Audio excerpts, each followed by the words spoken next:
തെരഞ്ഞെടുപ്പിൽ പരാജയപ്പെട്ടെങ്കിലും വോട്ടർമാർക്ക് നൽകിയ വാഗ്ദാനം പാലിച്ച ഒരു സ്ഥാനാർത്ഥി.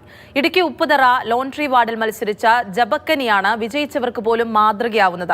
സെവൻത് ഡേ പള്ളിക്ക് സമീപത്ത് താമസിക്കുന്നവർക്കായി റോഡ് വെട്ടി നൽകുമെന്നായിരുന്നു ജബക്കനി വോട്ടർമാർക്ക് നൽകിയ ഉറപ്പ്. കഴിഞ്ഞ ത്രിതല പഞ്ചായത്ത് തിരഞ്ഞെടുപ്പിൽ ഉപ്പുതറ പഞ്ചായത്തിലെ 11ാം വാർഡിൽ നിന്ന് മത്സരിച്ചത് 3 സ്ഥാനാർത്ഥികളാണ്.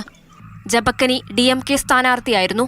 വിജയിക്കുമെന്നുറപ്പിച്ച വാർഡിൽ പക്ഷേ ജബക്കനി പരാജയപ്പെട്ടു. 200 വോട്ടാണ് ജബക്കനിക്ക് ലഭിച്ചത്. തന്നെ വിശ്വസിച്ച 200 വോട്ടർമാർക്ക് വേണ്ടി താൻ നൽകിയ വാഗ്ദാനം പാലിക്കാൻ ജബക്കനി തീരുമാനിക്കുകയായിരുന്നു. ലോണ്ടറി സെവൻത് ഡേ പള്ളിക്ക് സമീപത്തു കൂടിയുണ്ടായിരുന്ന നടപ്പുവഴി 12 അടി വീതിയിൽ 75 മീറ്റർ റോഡാക്കി മാറ്റി നൽകുകയായിരുന്നു.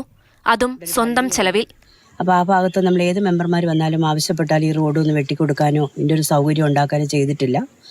അതിൻ്റെ പേരിൽ അപ്പം ഞാൻ പറഞ്ഞു ജയിച്ച് തീർച്ചയായിട്ടും നമ്മൾ കയറി വരുവാണെങ്കിൽ ഈ റോഡ് നമ്മൾ ചെയ്യുമെന്ന് നമ്മൾ പറഞ്ഞിട്ടുണ്ടായിരുന്നു. അപ്പം ജയിച്ചില്ല എങ്കിൽ തന്നെ ഈ റോഡ് നമ്മൾ വാഗ്ദാനം കൊടുത്തതിൻ്റെ ഭാഗമായിട്ട് നമ്മളിവിടെ ചെയ്യുകയുണ്ടായി. പ്രദേശത്ത് വഴിവിളക്ക് സ്ഥാപിക്കുമെന്ന് നൽകിയ ഉറപ്പും ജബക്കനി പാലിച്ചു. UDFന്റെ ഭാഗമായ RSPയുടെ പ്രവർത്തകയായിരുന്നു ജബക്കനി. സീറ്റ് നിഷേധിച്ചതോടെ സ്വതന്ത്രയായി മത്സരിക്കാൻ തീരുമാനിക്കുകയായിരുന്നു. ഇതിനിടയിലാണ് DMK പിന്തുണയുമായി എത്തിയത്.